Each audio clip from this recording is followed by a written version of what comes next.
The story opens in the aftermath of Snow White's victory over Queen Ravenna. With the dark sorceress defeated, Snow White finally claims the throne that was stolen from her. Yet Ravenna's fall is only part of the tale. Long before her final battle, another tragedy unfolded, one that shaped the destiny of Ravenna's younger sister, Freya. Years earlier, Ravenna sits across a chessboard from the king, playfully distracting him while studying every move he makes.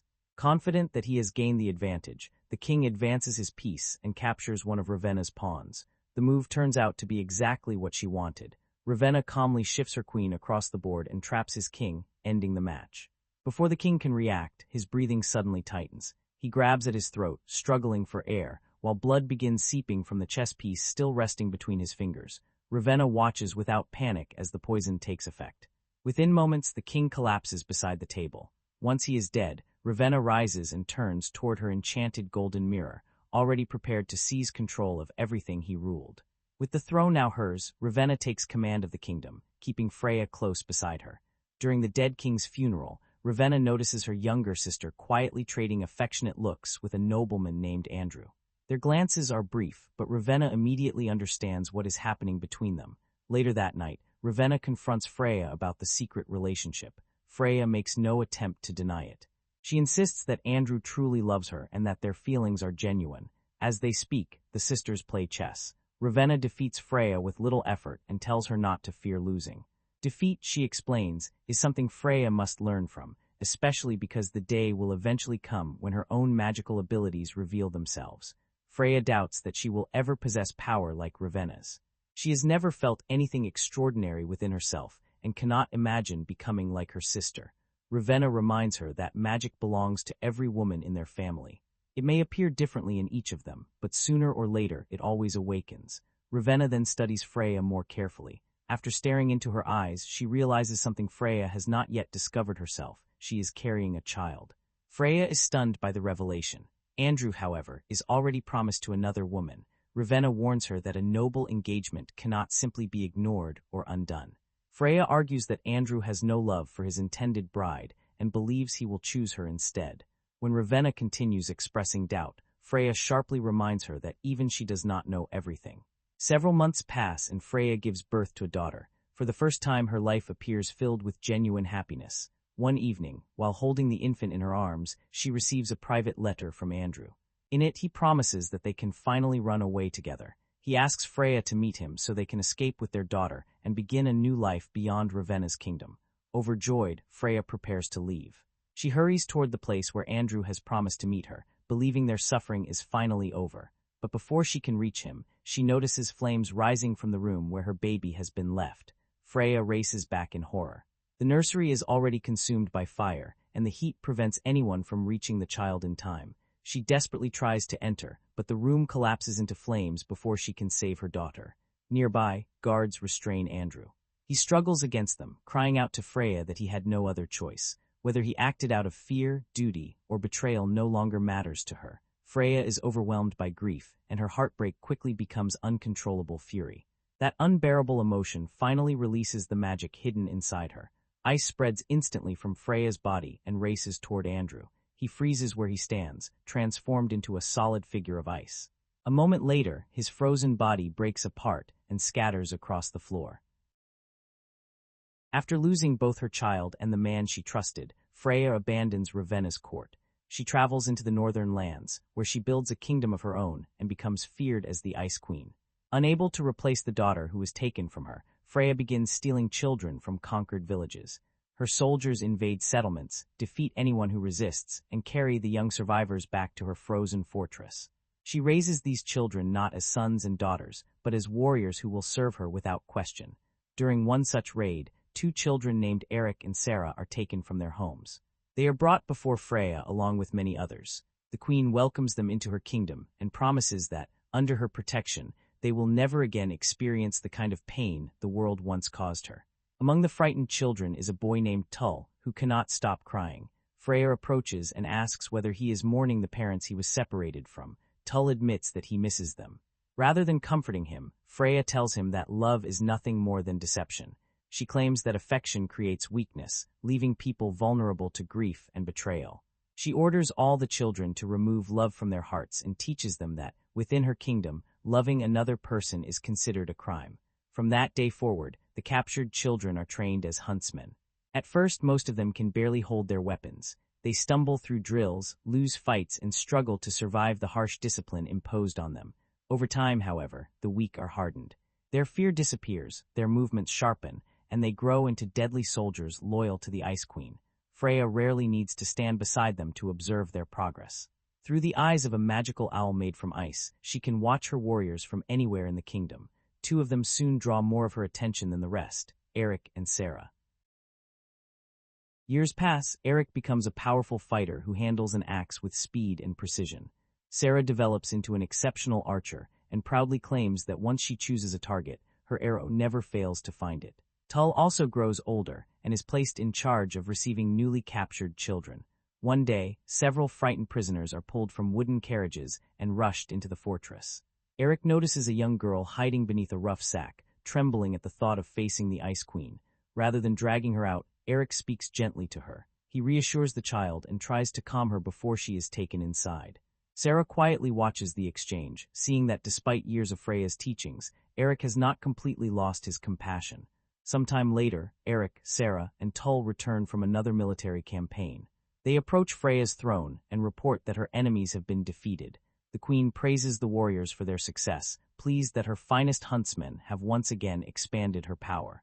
That evening, Eric walks alone through the dark corridors of the castle. Without warning, Sarah slips behind him and presses a knife against his throat. Eric reacts immediately. In one quick movement, he disarms her and pins her against the wall. The confrontation turns playful, and the two kiss. Despite Freya's strictest law, Eric and Sarah have fallen in love. Their secret relationship continues through the night, hidden from the rest of the huntsmen. Sarah eventually gives Eric a necklace and places it in his hand. She tells him that, by giving it to him, she has chosen him as her husband. Eric understands how dangerous their situation has become. Freya watches everything, and if their romance is discovered, neither of them will be forgiven. Sarah refuses to spend the rest of her life living in fear. She tells Eric to meet her in the courtyard at dawn. From there, they will flee the fortress and escape the Ice Queen's kingdom together. Whether they are chased or captured does not matter to her. She would rather risk death while trying to be free than continue serving a ruler who forbids them from loving each other. Eric promises that his life belongs to her. They kiss once more, unaware that Freya's enchanted owl has been watching them from the shadows. At sunrise, Eric enters the courtyard and joins Sarah, prepared to leave. Before they can escape, armed huntsmen step out from every direction and surround them. Freya appears before the couple and accuses them of betraying everything she taught them. Eric refuses to bow his head. He reminds Freya that he and Sarah have fought countless battles in her name. They have defeated her enemies, conquered territory for her, and risked their lives for her kingdom. After everything they have given, he argues that they have earned the right to walk away. Freya responds by offering them a cruel opportunity. If Eric and Sarah can defeat the huntsmen surrounding them, she will allow them to leave. The two lovers accept the challenge. Eric and Sarah fight side by side against the warriors they grew up with. Eric tears through the group using strength and close-range skill, while Sarah moves with speed and precision. Even while heavily outnumbered, they prove why they are considered Freya's greatest fighters. Just as they appear close to winning, Tull strikes Sarah unexpectedly. The blow gives the others enough time to surround her and force her to the ground. Eric continues fighting, but too many warriors attack him at once. He is eventually overwhelmed and beaten down as well. When Sarah sees Eric being struck repeatedly, she finds the strength to rise. She throws off the soldiers holding her and attacks again. Watching Sarah fight restores Eric's determination, allowing him to push his own attackers away and rejoin her. Realizing that the pair may truly defeat the entire group, Freya intervenes. With a movement of her hand, she summons an enormous wall of ice between them. The frozen barrier separates Eric from Sarah before either can reach the other. Through the cloudy surface of the ice, Eric sees Tull approaching Sarah with a blade. He slams his fists against the wall, desperately trying to break through, but the barrier is far too strong. His punches leave only a tiny fracture in the frozen surface. Unable to reach her, Eric watches as Tull drives the weapon into Sarah. Believing the woman he loves has been killed, Eric collapses to his knees. Before he can make another attempt to break the wall, one of the huntsmen strikes him from behind and knocks him unconscious. Freya's warriors carry Eric away from the fortress and throw his body into the river, leaving him to disappear beneath the freezing water.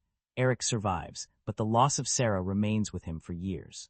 Much later, he joins forces with Snow White during her rebellion against Ravenna. Fighting beside her, Eric helps bring down the evil queen and ends Ravenna's rule, never realizing that the darkest part of Freya's story has yet to be revealed. 7 years have passed since Ravenna was defeated, and the kingdom has settled into an uneasy peace. Eric has spent much of that time keeping his distance from royal affairs, but his isolation ends when King William, Snow White's husband, finally tracks him down. William admits that locating him was not easy. He had to pay the dwarves Nian and Griff for information before they agreed to reveal where Eric had been hiding. Eric is hardly pleased to see the king, but William has not come merely to exchange greetings. He brings troubling news. Ravenna's golden mirror has vanished. For years, everyone believed the object had become powerless the moment its mistress died. Whatever dark magic lived inside it was assumed to have disappeared along with the evil queen. Yet shortly before the mirror went missing, something changed. Its presence began affecting Snow White, filling her mind with disturbing visions and drawing her toward its influence. Realizing that the mirror was still dangerous, Snow White ordered a group of knights to carry it far from the castle.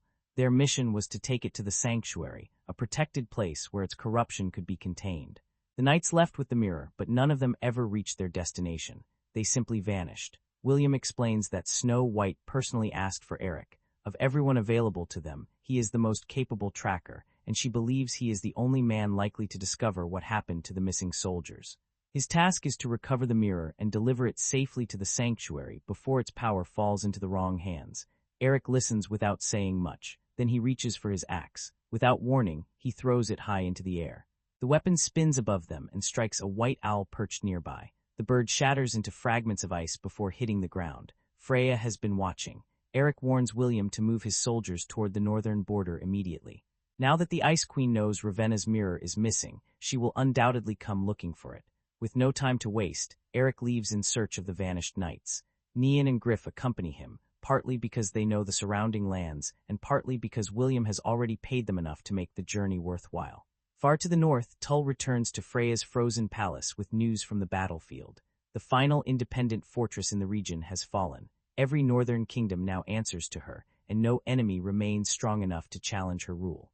Tull expects the queen to be satisfied, but Freya barely reacts. Conquering the north was only the beginning. There are still lands beyond her borders, and she intends to bring them under her control as well. Tull cautiously advises against marching south. Snow White commands a powerful army, and a direct war against her kingdom could cost them thousands of soldiers. Freya then reveals why she is no longer concerned. Eric is alive. For years, she believed he had died after being thrown into the river. Now she knows he survived and has been sent to search for Ravenna's mirror. Freya intends to claim the object before he can reach it. With its magic added to her own, she believes she can conquer every kingdom and take every child within them, just as she once took Eric, Sarah, Tull, and the others.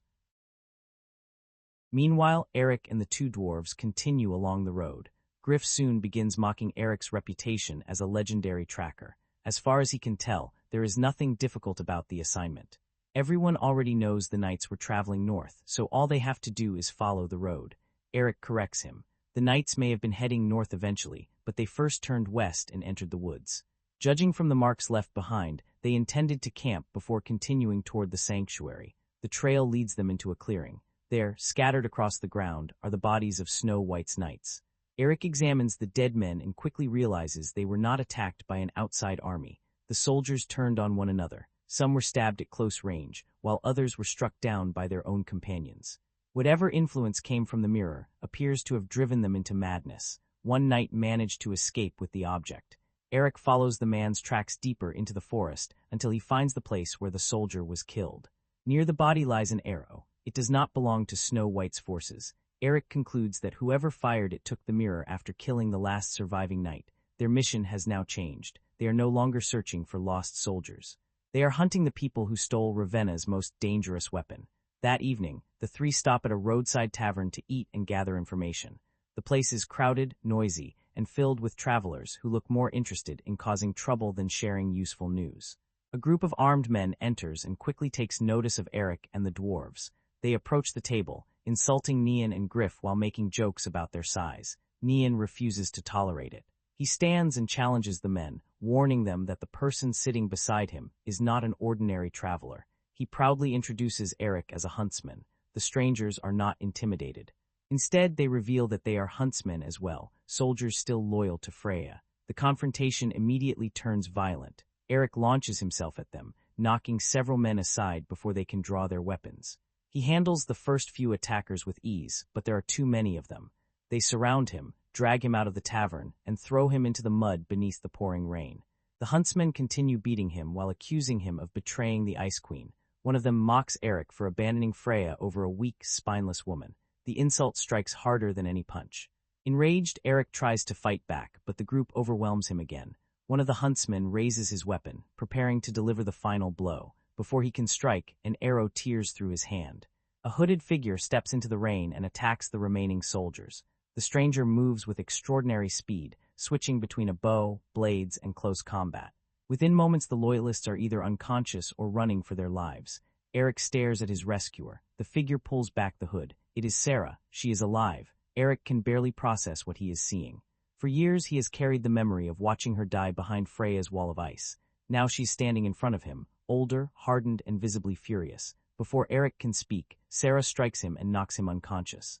When he wakes, he finds himself tied up beside Nian and Griff. Sarah sits nearby, calmly sharpening a blade while keeping a close eye on all three prisoners. She has already learned that Eric spent years telling people she was dead.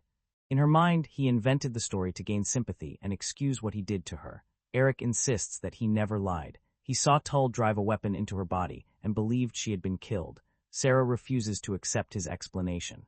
She reminds him of the night they promised their lives to one another. Eric swore they would escape together, yet when dawn came, she believed he abandoned her. From her side of the ice wall, Sarah saw Eric being carried away while she was left behind. Freya later convinced her that he had chosen freedom for himself and never intended to take her with him. Eric argues that the wall distorted what they saw. He witnessed Tull stabbing her and was thrown into the river before he could reach her. Sarah does not believe him. She explains that Freya imprisoned her in the castle dungeon after the failed escape. For 7 years, she survived in captivity, carrying the belief that Eric had betrayed her. When she finally escaped, she made one promise to herself. She would find him and make him pay. As Sarah continues talking, Eric manages to steal the knife she left within reach. He cuts through the rope around his wrists, jumps to his feet, and knocks her backward. For a moment, it looks as though he has gained control. Then Sarah pulls out a second knife and places it against his throat. Eric does not resist. Instead, he tells her that if she truly intends to kill him, he would be grateful for one thing. Her face would be the final sight he ever sees. Sarah responds by driving her knee into his groin. By morning, the tension between them has cooled slightly, though their old wounds remain far from healed. Once Sarah learns about Ravenna's mirror and Freya's plan to take it, she agrees that the Ice Queen cannot be allowed to possess such power. She decides to help Eric recover the mirror and deliver it to the sanctuary. After that, she makes it clear, they will separate permanently and never see each other again. Sarah begins considering who may have stolen the object. Her first assumption is that the thieves intend to sell it. An artifact connected to Ravenna would be worth a fortune to the right buyer. Eric disagrees. The arrow found beside the dead knight was decorated with diamonds. Anyone wealthy enough to use gems on ordinary weapons is unlikely to murder soldiers simply for money. As they continue through the forest, Eric again tries to convince Sarah that Freya manipulated them. He believes the Ice Queen used the wall to create 2 different illusions, making each of them think the other had betrayed or died. Sarah refuses to reopen that part of herself. After 7 years in Freya's prison, she has accepted the lesson the Queen tried to teach them as children. Love always leads to betrayal. Their argument is interrupted when Nian suddenly orders everyone to stop. Directly ahead of them is a concealed trap hidden beneath the leaves. One more step would have triggered it. Proud of himself, Nian begins explaining how lucky they are to have an observant dwarf in the group. At that exact moment, Griff steps onto a second trigger. A net snaps upward and captures all 4 travelers, lifting them together above the ground. Eric ends up pressed closely against Sarah and appears far more amused by the situation than he should be. He tries to enjoy the unexpected closeness, but Sarah quickly warns him not to mistake the accident for affection. A female dwarf soon emerges from the trees. Her name is Bronwyn, and she looks delighted to see that her trap has finally caught something valuable. Eric offers her the diamond taken from the strange arrow in exchange for their release. The jewel immediately changes her attitude. Bronwyn accepts the bargain and calls for another female dwarf named Dorina to stand guard while she lowers the net. Once everyone is freed, Dorina offers Nian a drink of water. He accepts eagerly, clearly impressed by her kindness. Griff elbows him and quietly makes fun of his obvious interest. Embarrassed, Nian reacts badly and insults Dorina instead, creating an awkward silence between them. Bromwyn pays little attention to the argument. She is far more interested in examining the diamond Eric has given her. After studying the arrow, she agrees to a temporary truce and reveals that the weapon was made by goblins. If goblins killed the knight, then they are most likely the ones who now possess Ravenna's mirror. Bromwyn points them toward a dangerous forest northwest of the sanctuary. That is where the goblins operate, and if Eric wants the mirror, that is where he will have to go. Bromwyn has no intention of simply pointing Eric toward the goblins and letting him leave. She insists that she and Dorina join the group. If they are risking a journey into goblin territory, she wants the opportunity to take whatever treasure the creatures have collected. Eric agrees to the arrangement without much resistance. Nian and Griff are far less enthusiastic. Neither of them trusts Bromwyn, and they are not pleased about adding 2 more dwarves to an already dangerous mission. Still, Eric has made the decision, so the 6 travelers begin moving toward the goblins' forest. Part of the journey takes them downriver in a small boat. As Eric rows, Nian sits near Dorina and awkwardly tries to repair the damage caused by his earlier insult. He admits that he behaved badly and apologizes for speaking to her so rudely. Dorina accepts the apology. Their conversation becomes easier after that, and the two gradually begin enjoying each other's company. Griff notices the connection forming between them, though for once he decides not to interfere. Elsewhere in the boat, Eric quietly attempts to make Sarah jealous. He gestures toward Bromwyn and jokes that she is exactly the sort of woman he finds attractive. Sarah acts completely uninterested. She tells him he is free to admire anyone he wants because his choices no longer concern her. Yet when Eric turns away, she cannot entirely hide the smile his teasing brings to her face. Eventually, the river leads them into a strange forest filled with traces of goblin wealth. The ground glitters in places, and objects of great value have been carelessly scattered among the rocks and roots. Bromwyn quickly spots a large ruby and picks it up before anyone can stop her. She slips the jewel away, delighted that the journey is already proving profitable. As the group travels deeper into the woods, the atmosphere changes. They begin discovering goblin corpses lying along the path. Each creature is dressed in golden armor, but none appears to have been killed by an invading force. The bodies are positioned as though the goblins turned on one another. Eric immediately recognizes the pattern. The same thing happened to Snow White's knights. Ravenna's mirror corrupted the soldiers carrying it until suspicion and violence consumed them. Now it has done the same to the goblins. The trail eventually brings the group to a narrow bridge suspended above a flowing river of molten gold. Heat rises from below while the liquid metal moves beneath them like glowing fire. Across the bridge, they finally see what they have been searching for. Ravenna's golden mirror stands among the goblins' treasure. The surrounding bodies confirm that the creatures destroyed one another while fighting for it. Even without Ravenna physically present, the mirror continues spreading greed, fear, and madness among anyone who comes close. Eric warns everyone to keep their eyes away from its surface. Looking directly into it could allow the magic to enter their minds, just as it did with the knights and the goblins. The group carefully approaches, trying to retrieve the mirror without being drawn in by its power. Then a massive goblin appears. The creature is larger and stronger than the others, with heavy armor covering most of its body. It steps directly into their path and studies each traveler in silence. Everyone remains still, attempting not to show fear or make a sudden movement. For a moment, it seems possible that the goblin may let them pass. Instead, it slowly begins circling them. The creature sniffs the air and searches the group until it notices the ruby Bromwyn stole. The jewel belongs to the goblins, and its disappearance has immediately exposed them as thieves. Eric and Sarah react before the creature can attack the dwarves. They charge the goblin together while Bromwyn, Dorina, Nian, and Griff rush toward the mirror. The dwarves throw a heavy covering over its surface so none of them can accidentally look into it, then begin dragging it away from the treasure chamber. Eric attacks the goblin at close range, but the creature's size gives it a major advantage. It strikes him hard enough to send him crashing onto the ground. Before the goblin can finish him, Sarah hurls several daggers into its body. The blades distract the creature and force it to turn toward her. Eric uses the opening to rise. He grabs the goblin by its horns, twists its head downward, and uses its own weight to pull it off balance. After a violent struggle, he brings the creature to the ground and kills it. As Eric catches his breath, Sarah notices something hanging around his neck. It is the necklace she gave him years ago. Despite believing she was dead, Eric kept it through every battle and every year that passed. Seeing it forces Sarah to reconsider his story. A man who abandoned her would not have carried that symbol of their marriage for so long, Before she can say anything, more goblins appear in the distance. The group takes the covered mirror and runs. The creatures pursue them through the forest, quickly gaining ground. During the escape, several goblins catch Sarah and pull her away from the others. Eric immediately turns back for her. He fights through the attackers, frees Sarah, and orders her to cross the bridge with the dwarves. While she escapes, he remains behind to hold off the pursuing goblins. Once Sarah reaches the far side, Eric releases the bridge supports. The structure collapses, cutting off the route and preventing the goblins from following the others. But Eric is still trapped on their side. Sarah refuses to abandon him. Searching desperately for a weapon, she finds an old arrow lying near one of the dead goblins. She lights its tip and fires it toward the pursuing creatures. The burning arrow lands among them, and the flames spread rapidly across the area. The goblins are forced back, as fire consumes the wooden structures and treasure surrounding them. Sarah searches through the smoke for Eric. She cannot see him anywhere. Believing he has fallen from the cliff or been consumed by the flames, Sarah stands in silence. The dwarves gather around her, and the entire group begins mourning the man they think has died while saving them.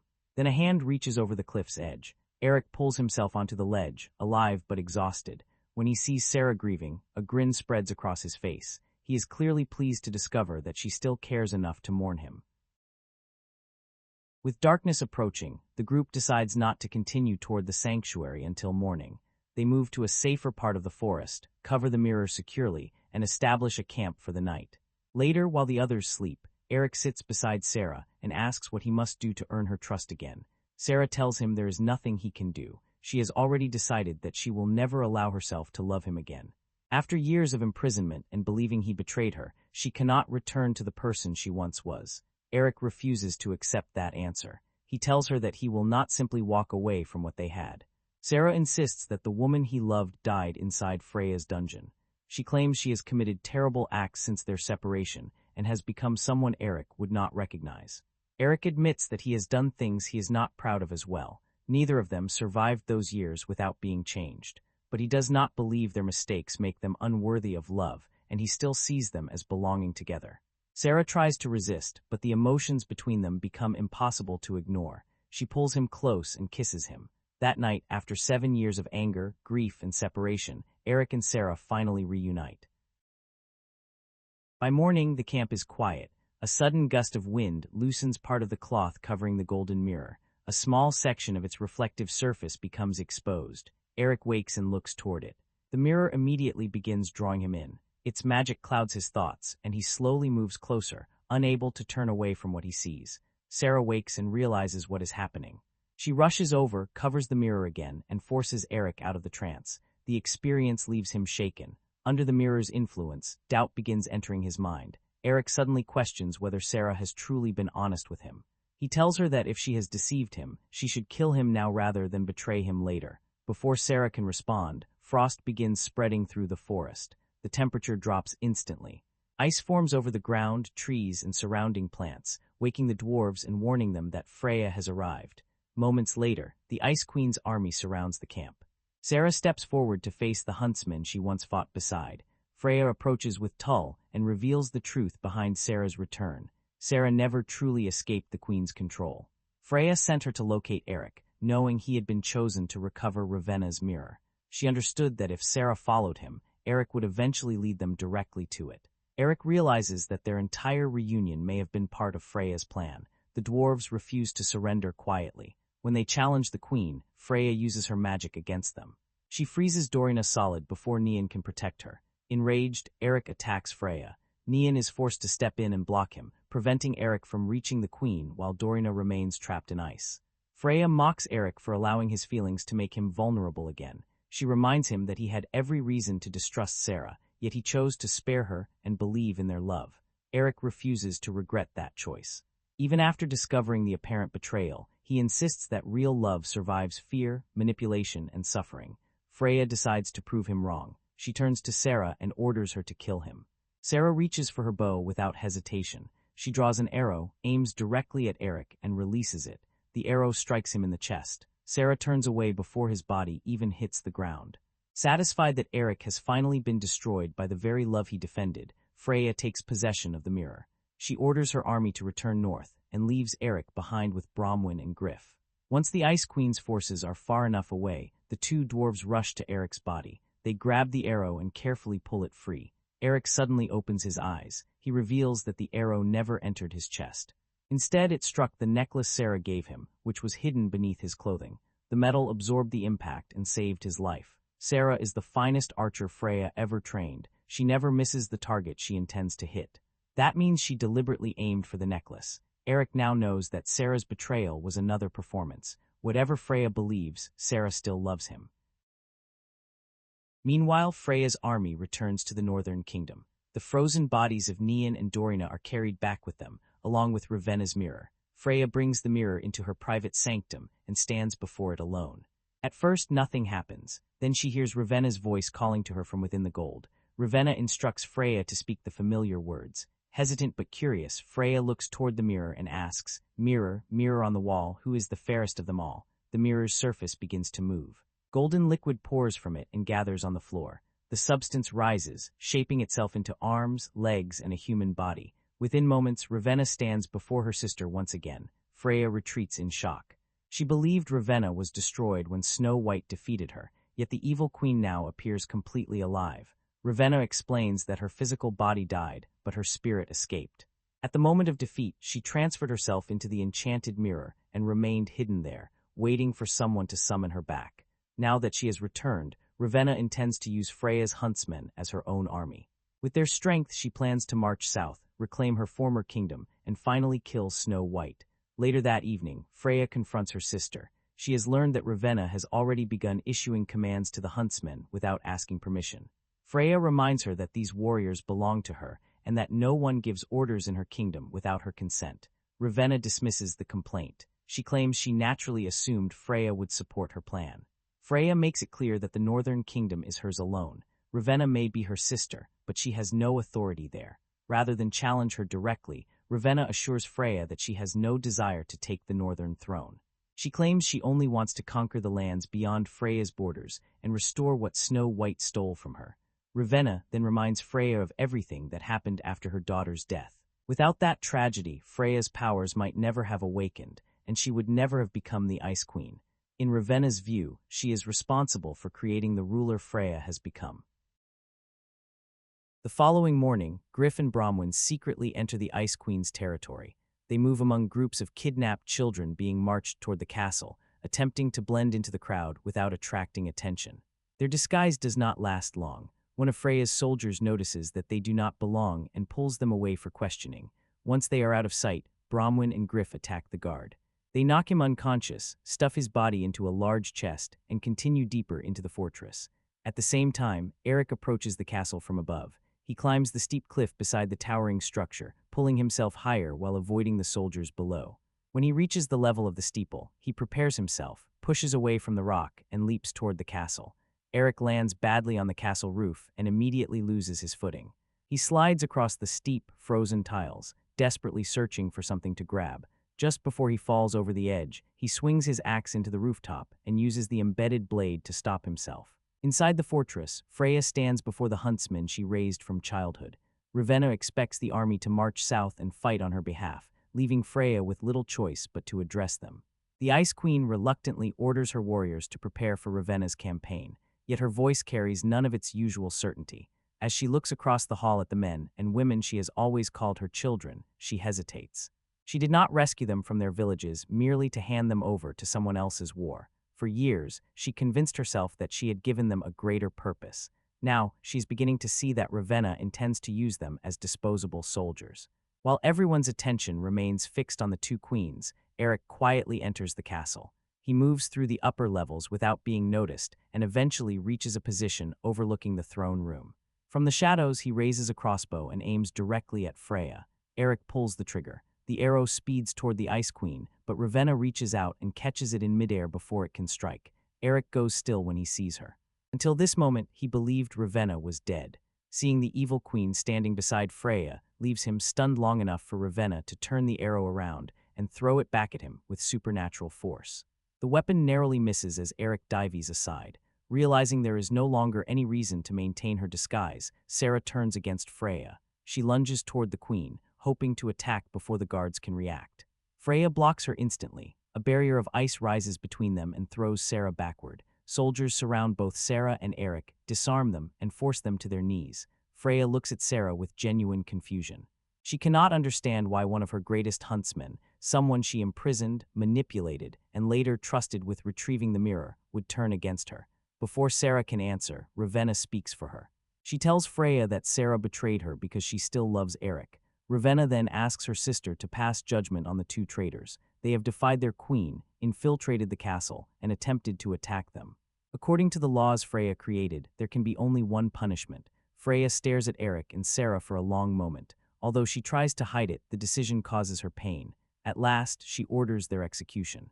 The guards drag the couple through the hall toward the place where they will be killed. As they pass the gathered huntsmen, voices rise from every side. Some call Eric and Sarah deserters. Others accuse them of betraying the only family they have ever known.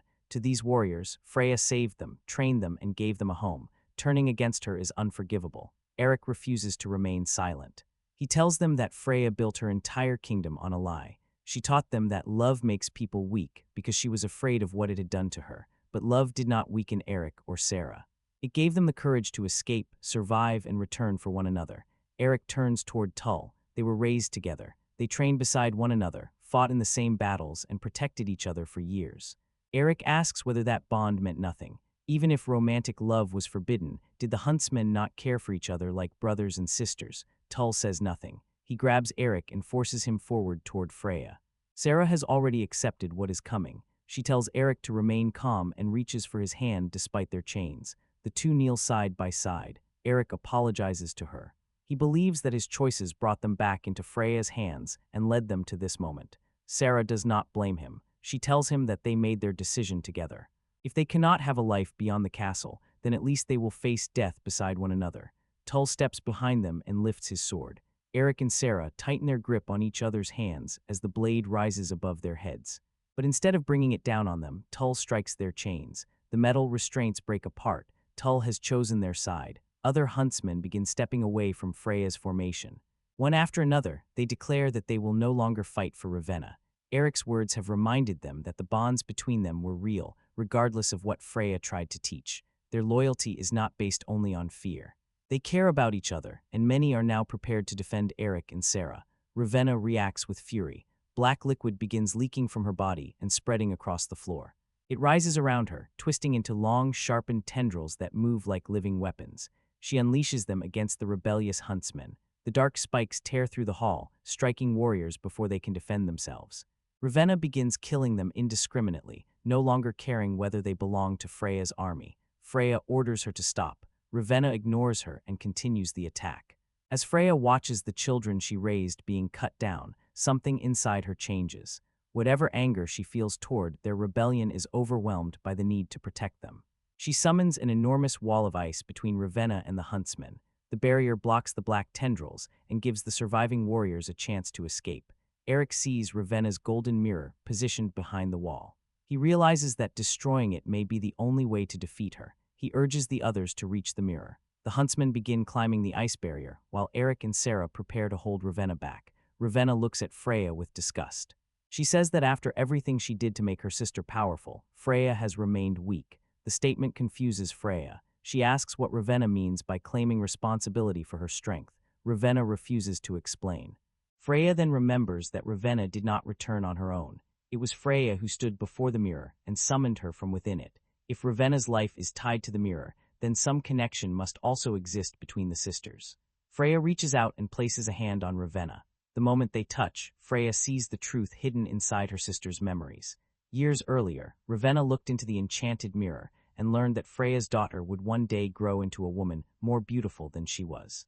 Ravenna could not accept the possibility of being surpassed. To prevent the prophecy from coming true, she used magic on Andrew. She twisted his mind and compelled him to murder his own child by setting the nursery ablaze. Andrew's betrayal was never truly his choice. Ravenna caused the fire. Freya pulls away, devastated. For years, she believed Andrew killed their daughter because he was weak and faithless. That tragedy destroyed her trust in love, awakened her magic, and turned her into the Ice Queen. Now she understands that her own sister engineered every part of it. Freya confronts Ravenna, barely able to speak through her grief. Ravenna does not deny what she did. Instead, she argues that the loss was necessary. According to Ravenna, the death of Freya's child unlocked the power she had been too timid to use. The pain made her stronger, gave her a kingdom, and transformed her into a queen. Freya is horrified that Ravenna can justify murdering an innocent baby in the name of power. Before she can retaliate, Ravenna drives a blade into her body. Freya collapses, badly wounded. As her strength fades, the giant wall of ice begins to fracture. Cracks spread across its surface until the barrier breaks apart, leaving the Huntsman exposed once again. Ravenna launches another attack. Freya, despite bleeding heavily, continues using what remains of her magic to defend the warriors. She creates smaller shields of ice, slowing Ravenna's tendrils and giving Eric a chance to engage her directly. Eric charges the evil queen. At the same time, Sarah climbs the broken wall, moving above the fight so she can attack Ravenna from a different direction. When she reaches the top, Sarah leaps down with her blades aimed at the queen.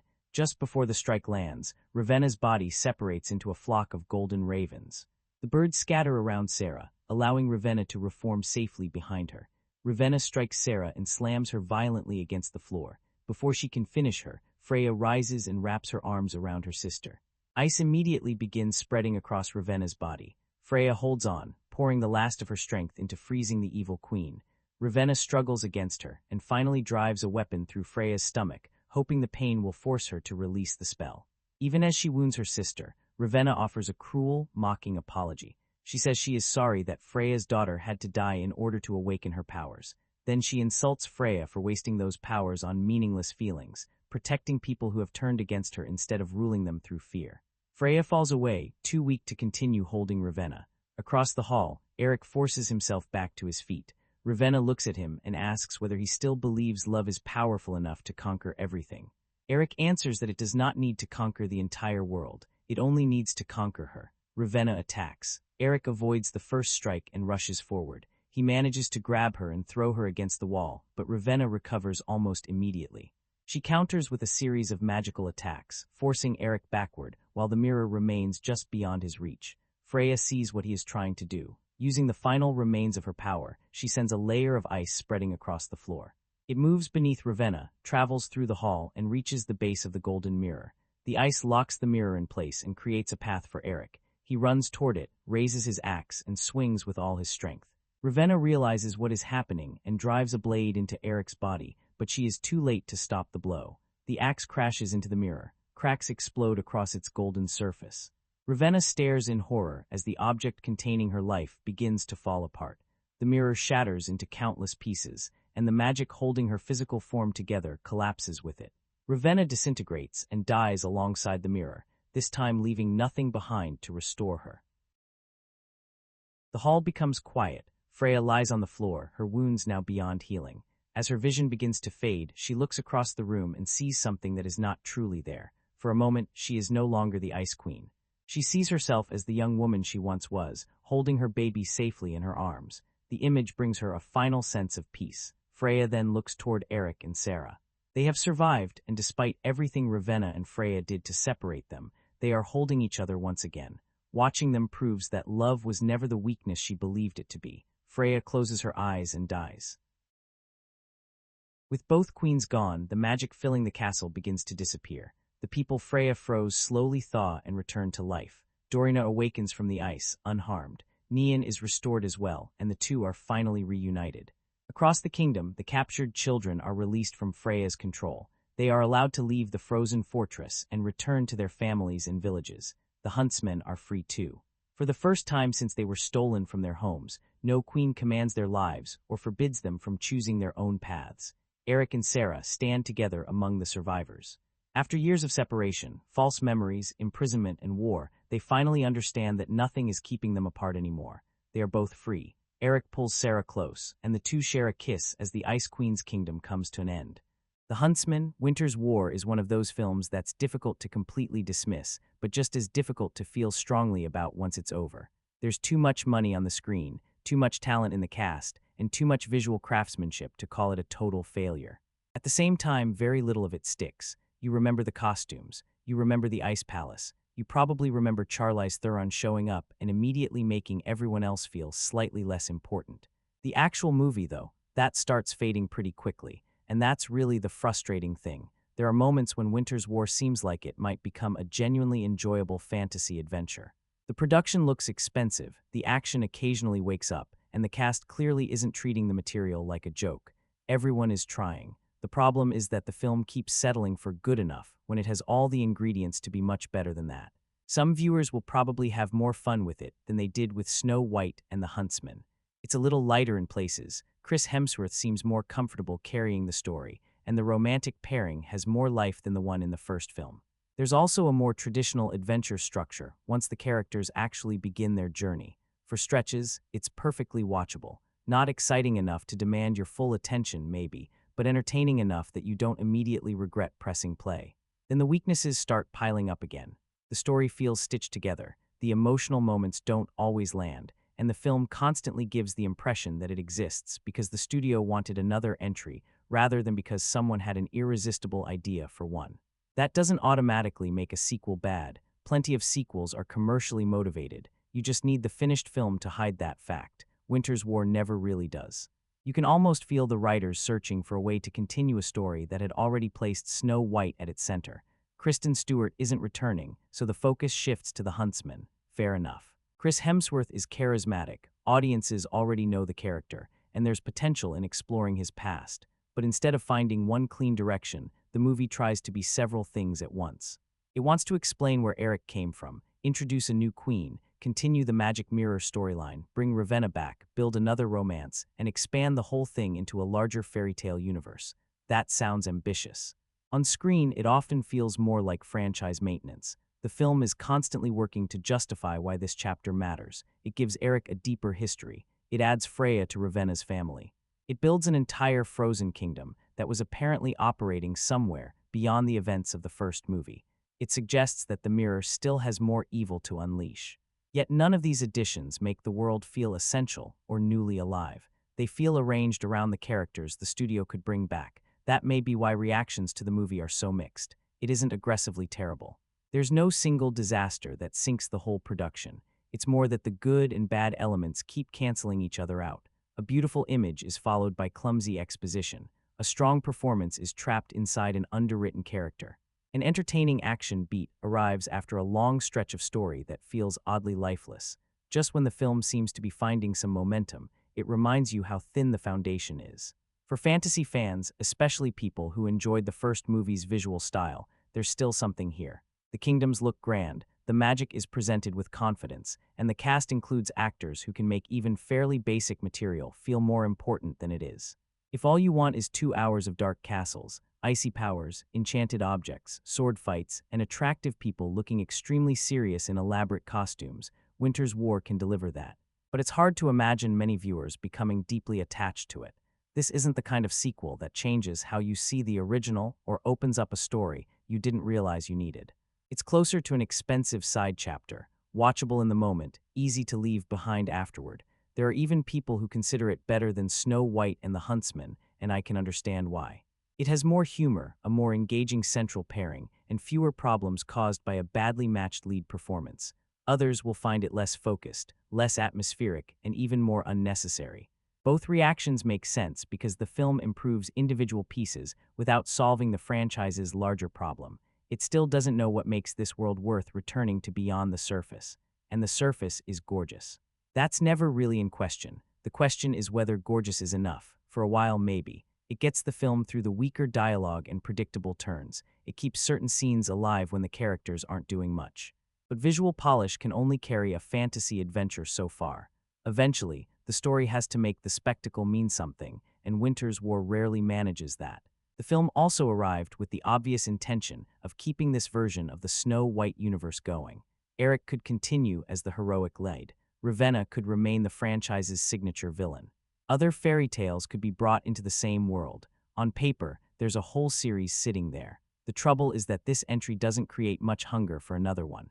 It leaves possibilities open, but not in a way that makes you desperate to see them explored. That's probably the clearest way to describe The Huntsman, Winter's War. It's a movie full of possibilities that never become necessities. There are enough decent scenes to stop it from being a complete waste, enough flaws to prevent it from becoming genuinely satisfying, and not quite enough personality to give it a lasting place among better fantasy adventures. You can watch it, you may even enjoy more of it than expected, but when a film is built to launch or continue a franchise, I didn't mind it, is not exactly the reaction the studio was hoping for. The strangest decision Winter's War makes is trying to be a prequel and a sequel at the same time. Not in some clever, nonlinear way where the two timelines gradually reveal something important about each other. It basically tells one story, pauses, skips over the entire first movie, and then starts telling a different one. The opening goes back to the years before Snow White ever entered the picture. Ravenna is still expanding her power, Freya hasn't yet become the Ice Queen, and Eric is introduced as a child taken into an army of young huntsmen. This is where the film explains his upbringing, his training, and his relationship with Sarah. For a while, it feels like Winter's War has committed to being an actual origin story, and honestly, that could have worked. The first film didn't tell us much about Eric beyond the essentials. He was a grieving man, a capable fighter, and someone Ravenna could manipulate by promising to restore the wife he had lost. There was room to explore where he learned to survive, how he became a huntsman, and why the memory of Sarah had left him so emotionally wrecked. Building a full film around that history wasn't a terrible idea. Freya's kingdom also gives the prequel material its own identity.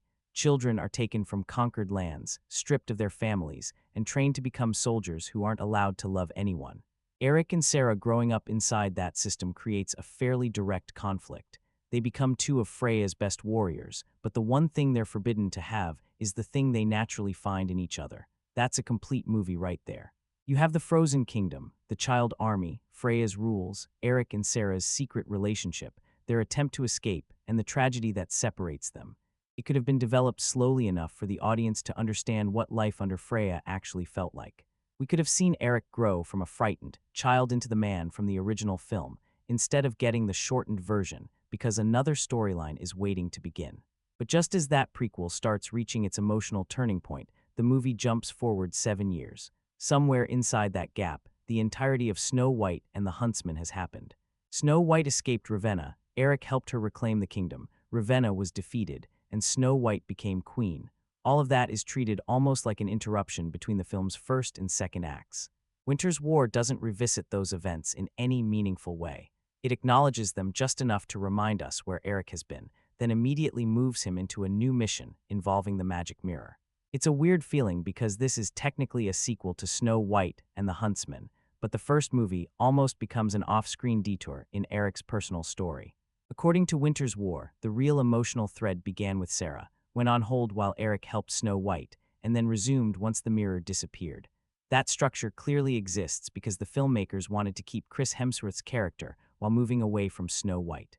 The first movie had her name in the title, but this one quietly removes her from the center and turns the Huntsman into the franchise lead. There's nothing inherently wrong with that. Hemsworth has the screen presence for a fantasy adventure, and Eric probably had more room for expansion than Snow White did after becoming queen.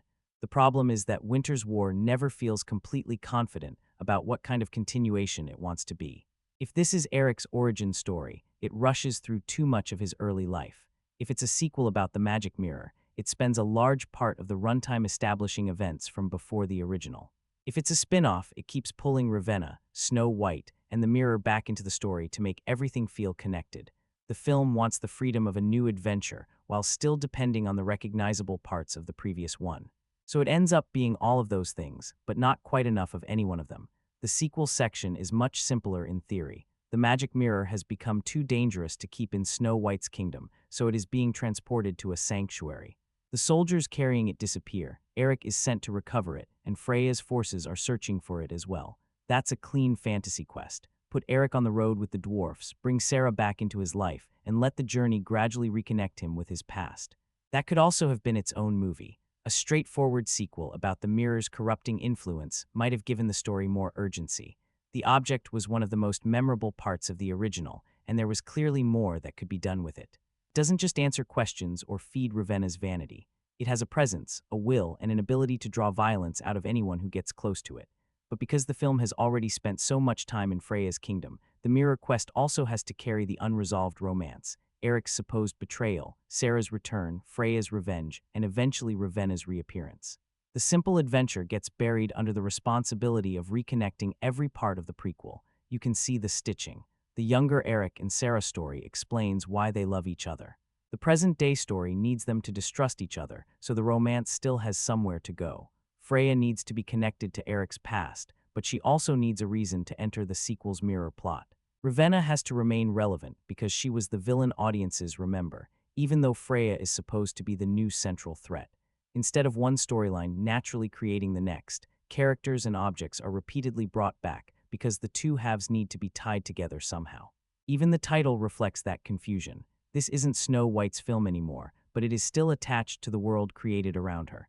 It wants to establish the Huntsman as a separate series without fully cutting the cord. That leaves it somewhere between a sequel and a franchise rebranding exercise. The relationship with the first movie becomes especially awkward because Snow White is almost entirely absent.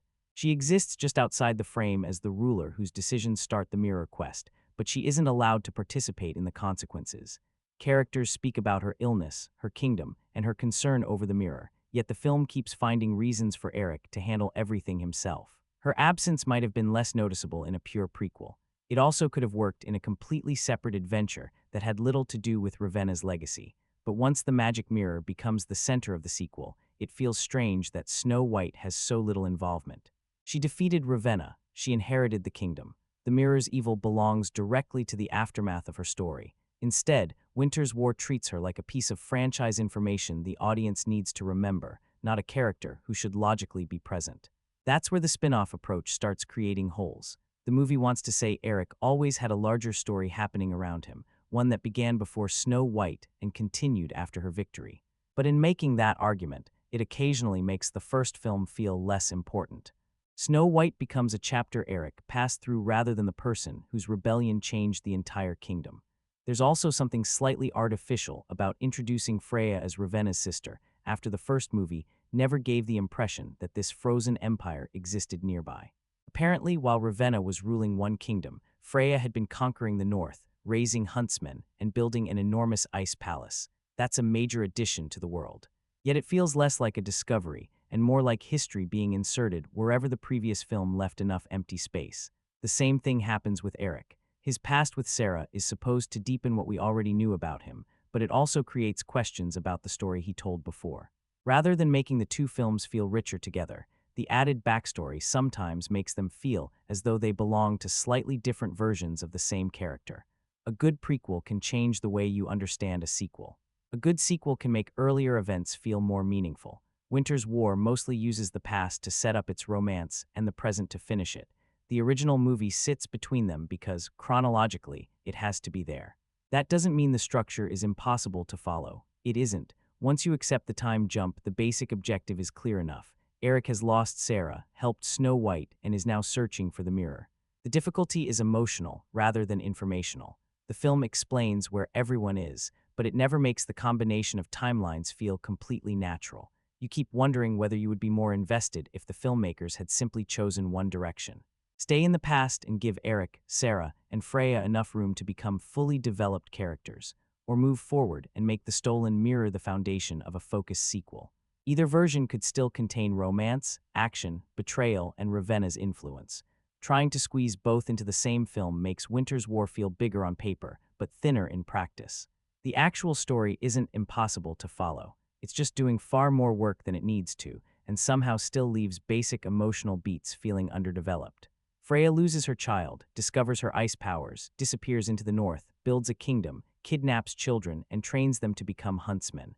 Love is forbidden because love, in her mind, is the reason people suffer. Eric and Sarah grow up inside that system, fall for each other, attempt to escape, and are violently separated. Years later, Eric is sent to recover the missing magic mirror, only to discover that Sarah is still alive and now believes he abandoned her. There's enough material in that setup for something genuinely involving. The problem is that Winter's War rarely gives any part of it enough time to breathe. The opening is especially heavy. Liam Neeson's narration keeps explaining the history, the rules, the relationships, the kingdoms, and the emotional state of characters we've barely met. The film wants the weight of an old legend, but it often feels like someone reading an extended summary before the real movie begins. And the longer that explanation continues, the more distant everything becomes. Freya's tragedy should be devastating. Her child is murdered, her trust is destroyed, and her grief awakens a power she didn't know she possessed. That is the moment her entire identity changes, yet the film moves through it so quickly that we understand what happened without necessarily feeling it. The screenplay presents the correct pieces: love, betrayal, death, rage, but it treats them like required information. Then comes the child army. Freya takes children from conquered territories and raises them as emotionally controlled soldiers. It's a disturbing idea, probably one of the darkest in the film. These children lose their families, their identities, and any normal understanding of affection. They're told that love is weakness while being shaped into weapons for the person who stole their childhood. That should define the entire atmosphere of Freya's kingdom. Instead, we mostly get a compressed training sequence and then jump forward to Eric and Sarah as adults. You can see what the film is aiming for. It wants the efficient fairy tale version. Children are taken, years pass, warriors emerge. Fine, but because Eric and Sarah's relationship becomes the emotional center of everything that follows, skipping so much of their shared life makes the romance feel pre-assembled. The movie tells us they grew up together and expects that history to supply all the intimacy the script doesn't have time to create. Hemsworth and Chastain help. Their chemistry gives the relationship some warmth. Still, the writing moves them quickly from elite warriors to secret lovers to would-be escapees, because the plot needs the tragedy to happen before the time jump. Freya discovers their plan and creates an ice wall between them. Eric sees Sarah apparently being killed. Sarah is made to believe Eric ran away without her. Both spend years living with different versions of the same betrayal. It's an effective idea in theory. Freya doesn't merely separate them physically. She manipulates what each person believes about the other. That fits her whole philosophy. She needs love to fail because its survival would prove her wrong. The difficulty is that Sarah's return is never much of a surprise. The film treats her apparent death like a major emotional wound, but Jessica Chastain is one of the leads. She's on the poster. She's central to the marketing. Unless someone walked into the movie knowing absolutely nothing, there isn't much suspense about whether she survived.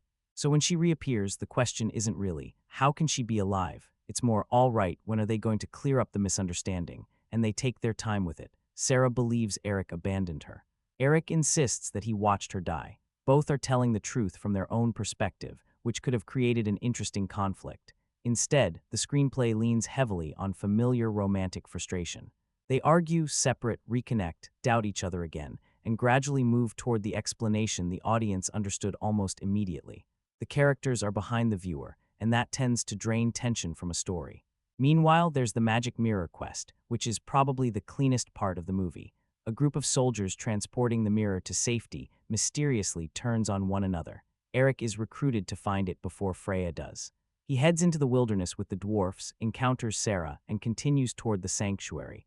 Once the film settles into that adventure, it becomes easier to enjoy. There's a clear destination. There are obstacles.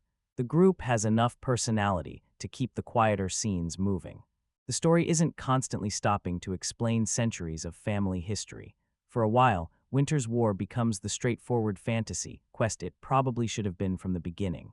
But it can't stay simple because every storyline eventually has to collide with the mirror. Freya needs it. Sarah is still loyal to Freya, or appears to be. Eric has to regain her trust.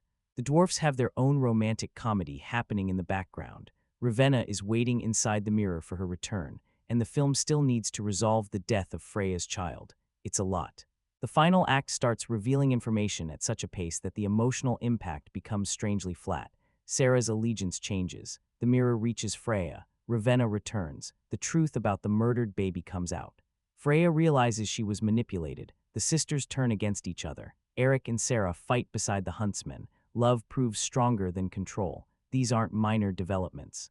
Any one of them could have carried a substantial section of the story. Here, they arrive almost on top of one another. The result is melodrama without enough build-up. Everyone is angry, betrayed, devastated, reunited, or transformed, but the film is already rushing toward the next visual effect. Ravenna's return causes the biggest structural problem. Charlize Theron is magnetic enough to make the scene exciting, but the moment she arrives, Freya stops feeling like the main villain of her own story. The movie has spent most of its runtime establishing Freya's trauma, kingdom, philosophy, and relationship with Eric and Sarah. Then Ravenna emerges and immediately becomes the dominant presence. Suddenly, Freya is almost a secondary character in a conflict built around her. It also weakens the tension because Ravenna is such a familiar type of evil. Freya, at least, has an emotional contradiction. She condemns love because she was destroyed by it, but there's still enough humanity left for the truth to affect her. Ravenna is more direct. She wants power, beauty, immortality, and control.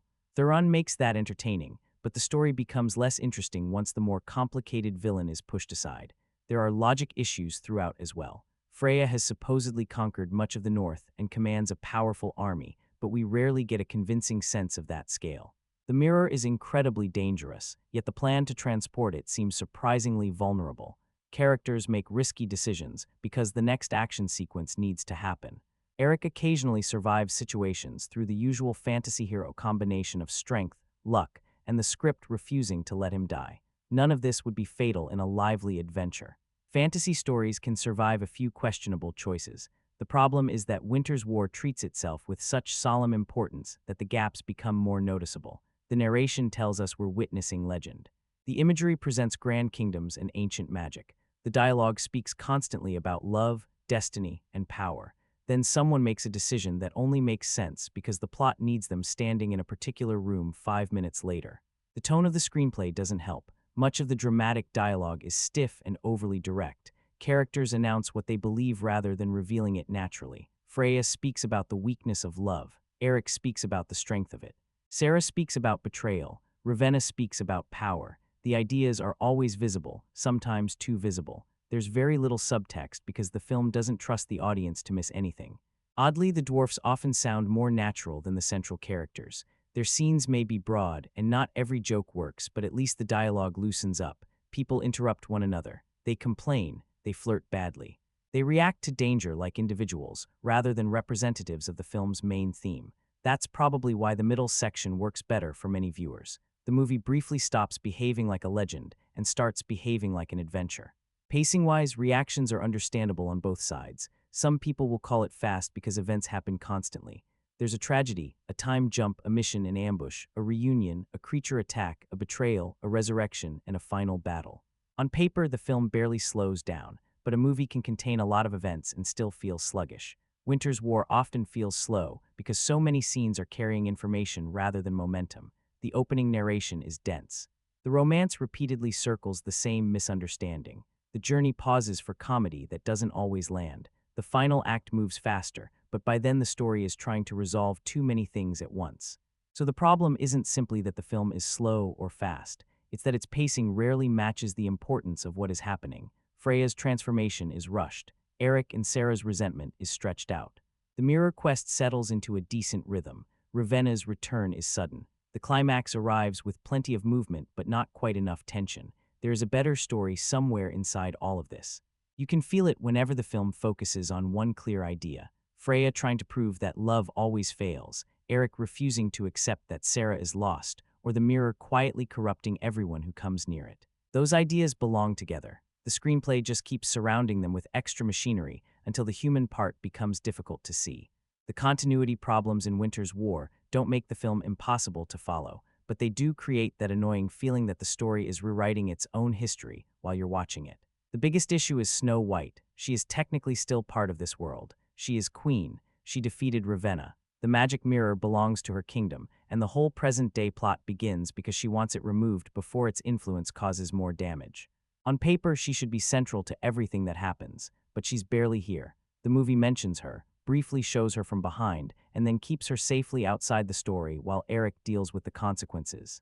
It's strange because the plot is built around Ravenna's legacy, and Snow White is the person most directly connected to that legacy. She overthrew her. She inherited the kingdom. She knows what the mirror can do. Yet when the mirror disappears, the film hands the problem to the Huntsman and quietly moves on.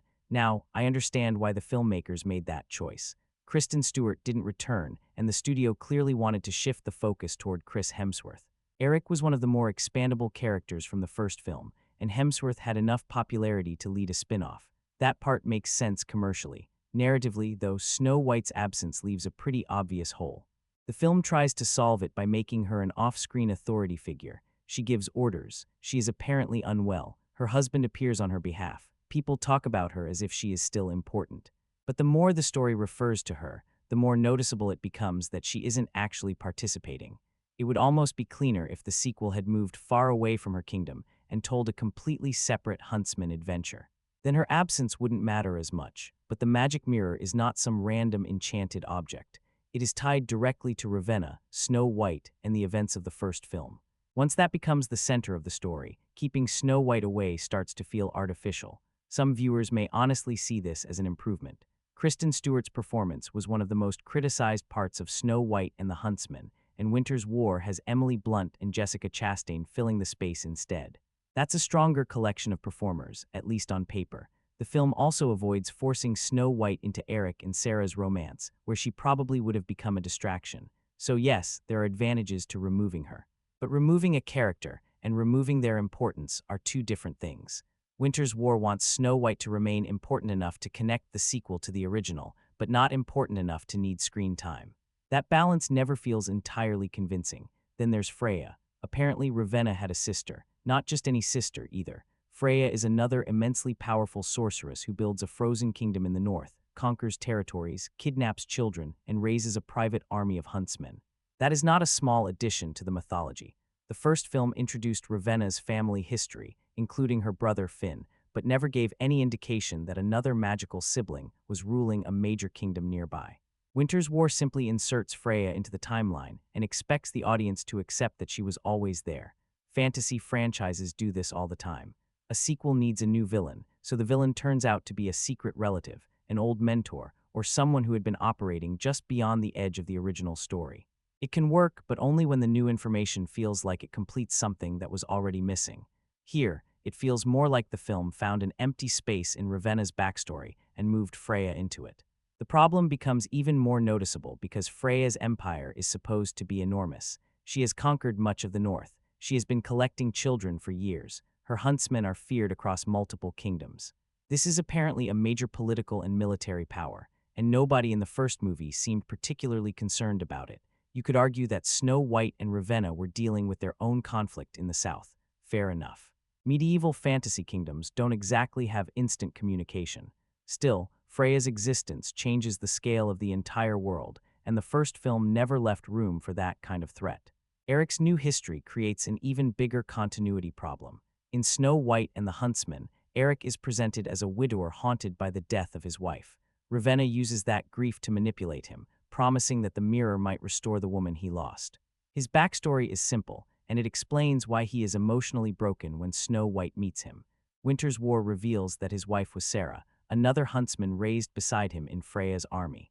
They fell in love, exchanged necklaces as a form of marriage, attempted to escape, and were separated by Freya's magic. Eric believed Sarah had been killed. Sarah believed Eric had abandoned her. That explanation works inside this movie. The trouble is that it doesn't line up neatly with what Eric appeared to say before. The original film suggested that his wife died under different circumstances, with Ravenna's brother Finn connected to what happened.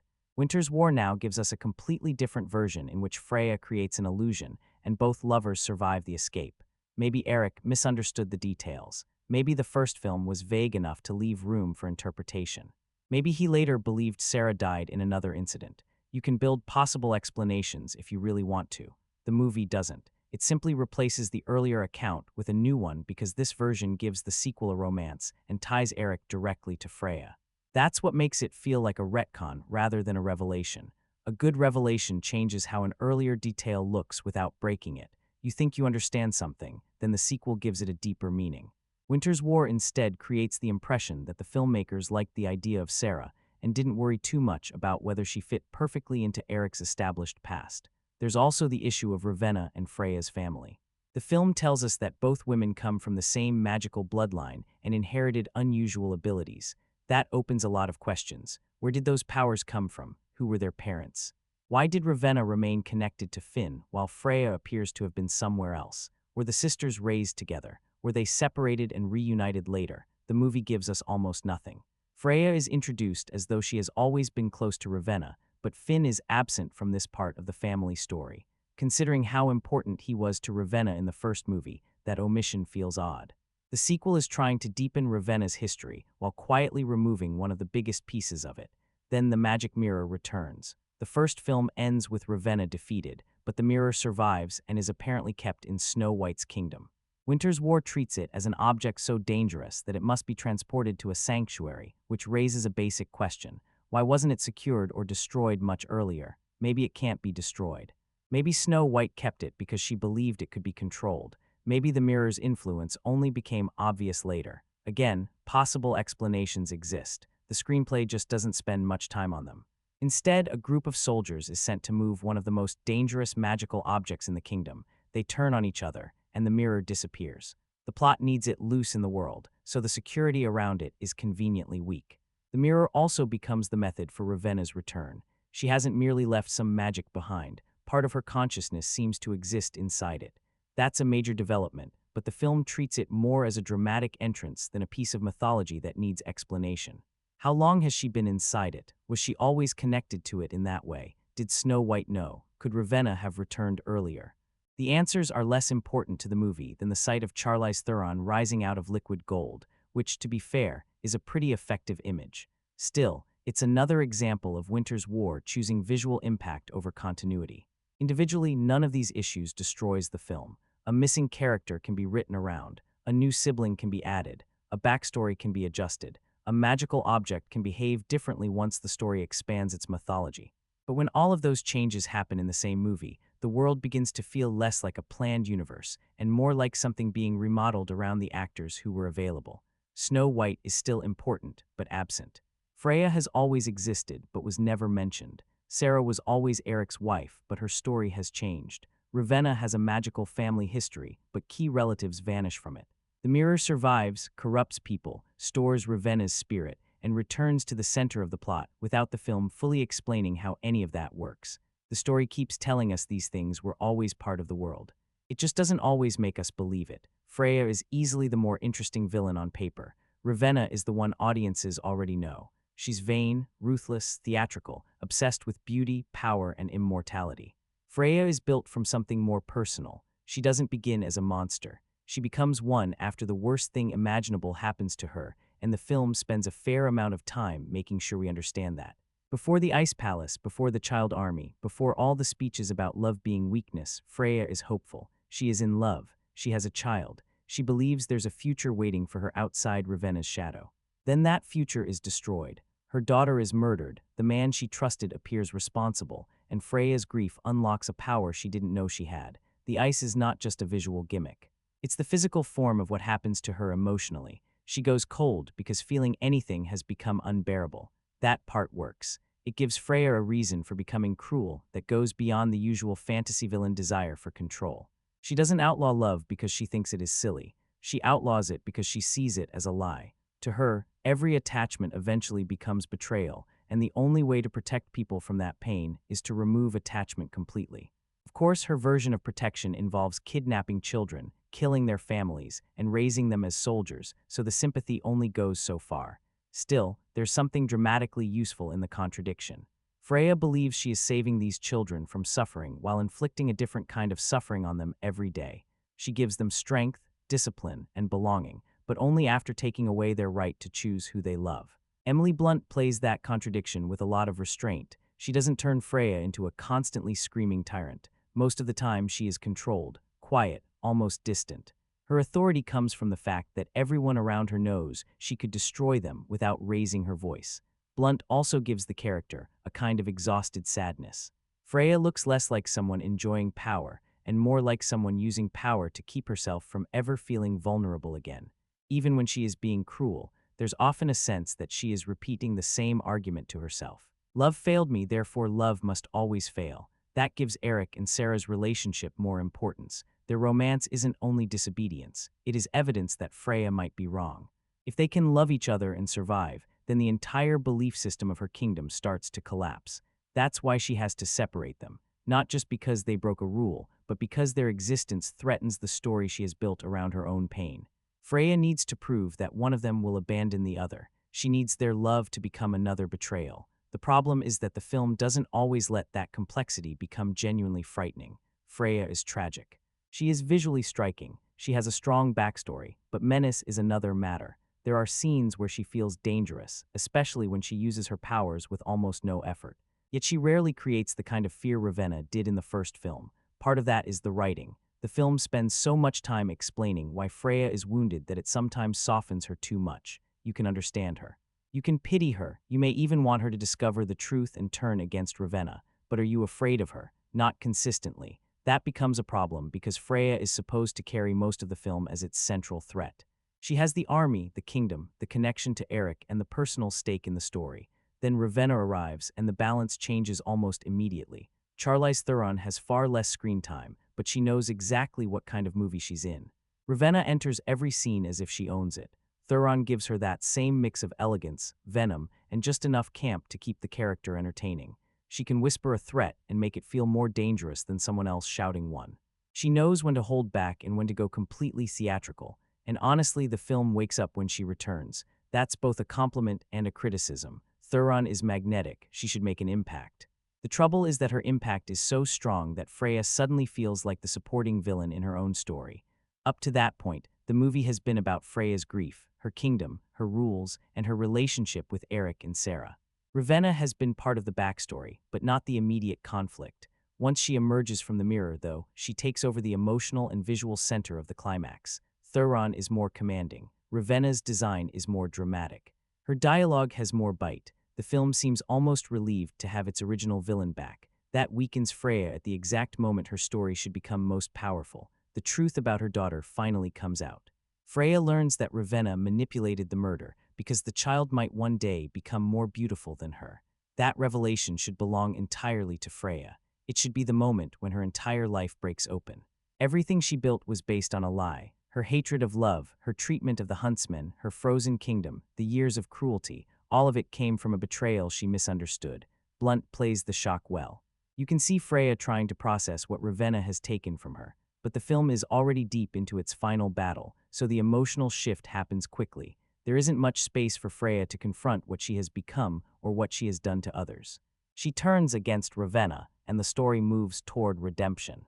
It's emotionally satisfying in the broad fairy tale sense, but also a little easy. Freya has spent years conquering lands and stealing children. Discovering that Ravenna lied to her explains the origin of her pain, but it doesn't erase the choices she made afterward. The film wants her final act to restore some of her humanity, and it does, but it never really asks what redemption means for someone who caused that much suffering.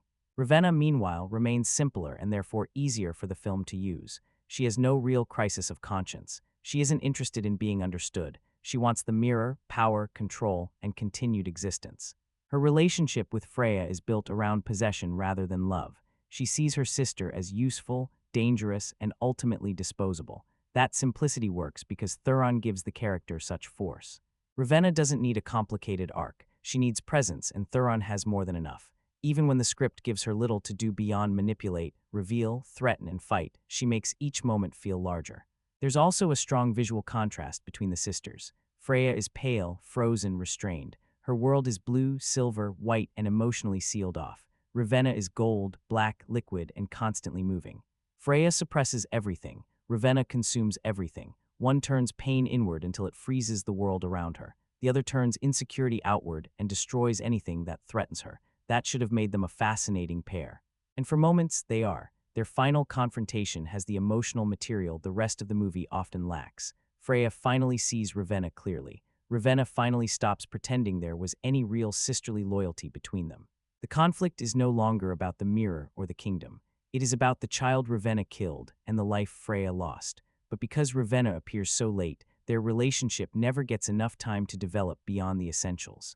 We know they are sisters. We know Ravenna betrayed her. We know Freya once trusted her. What we don't really get is a sense of their shared history. Were they close before the murder? Was Freya always afraid of Ravenna? Did Ravenna ever care for her in any genuine way? Did Freya know what kind of person her sister was? The film gives us enough information to understand the betrayal, but not enough to make the relationship feel lived in. That's the larger issue with the villain dynamic. Freya has the better story. Ravenna has the stronger presence. The film never finds a way to let both of those things coexist without one undermining the other. If Ravenna had stayed in the background as the hidden source of Freya's tragedy, Freya might have remained the true center of the climax. If Ravenna had been involved throughout the film, the sisters' relationship could have developed into something richer. Instead, Ravenna returns late, steals the movie for a while, and then leaves Freya to complete an emotional arc that needed more room. Blunt gives the film its sadness. Theron gives it danger. The frustrating part is that Winter's War rarely lets those two qualities fully meet.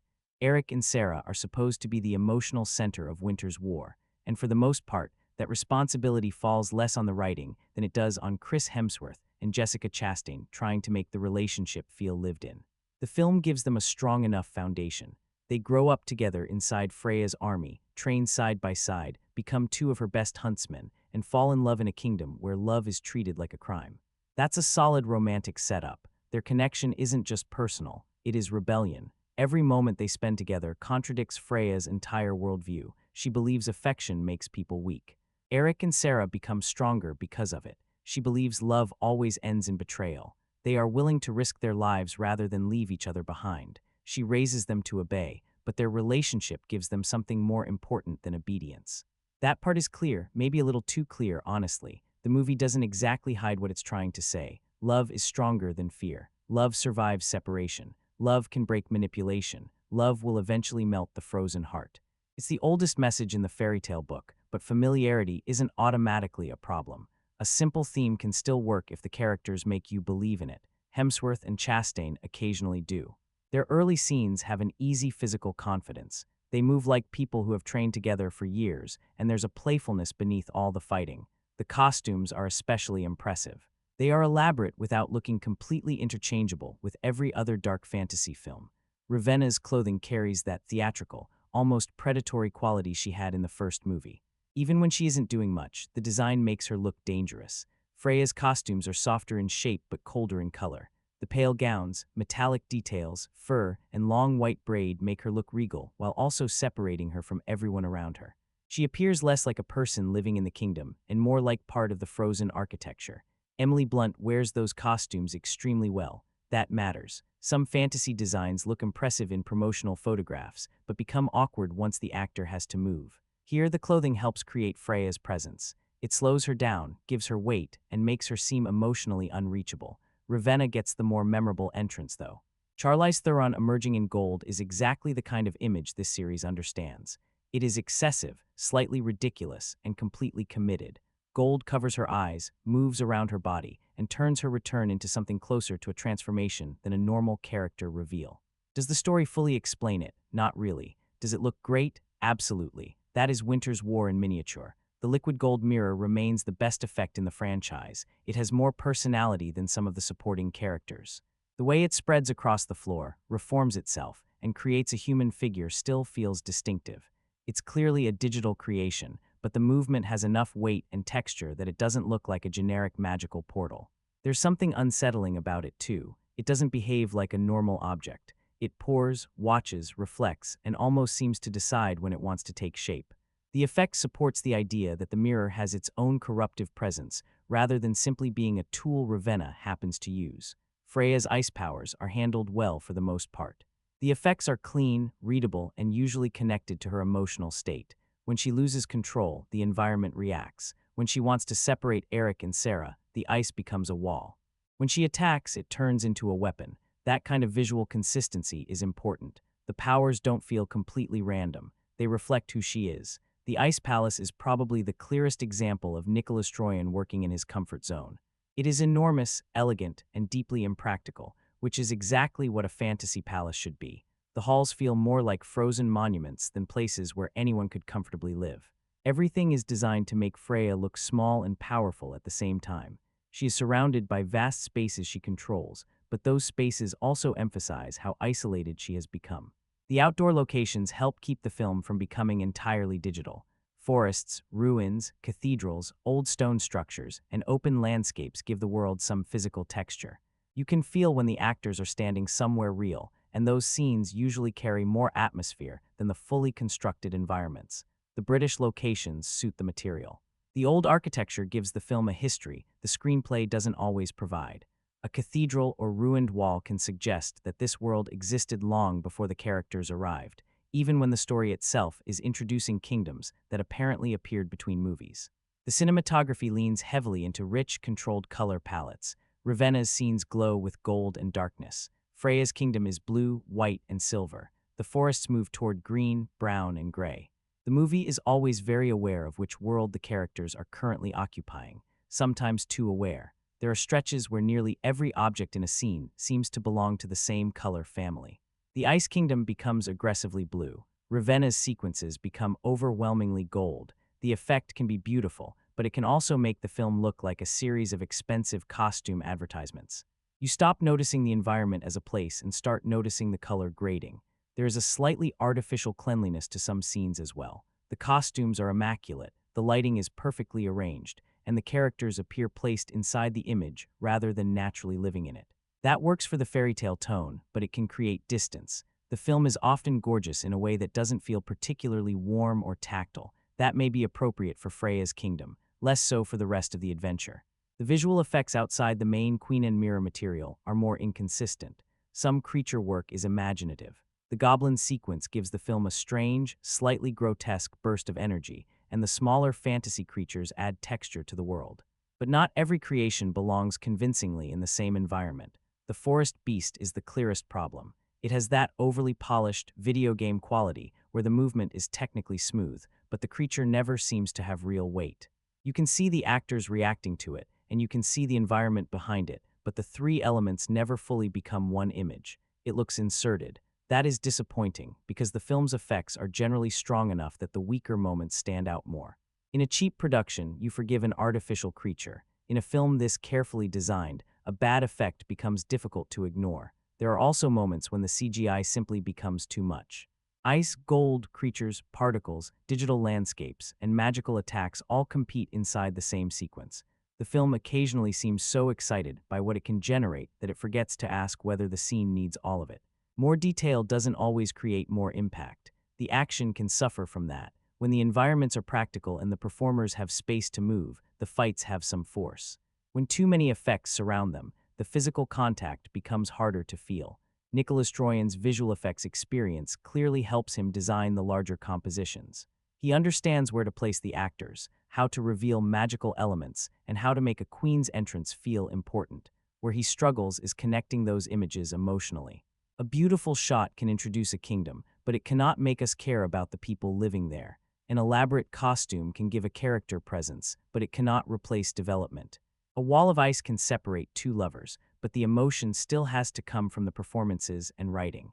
The movie sometimes behaves as though the image has already done all the work. That is probably why the film can feel impressive and hollow at the same time. There are individual frames that would look fantastic in a trailer, poster, or production design book. Put them together, and the visual flow is strong.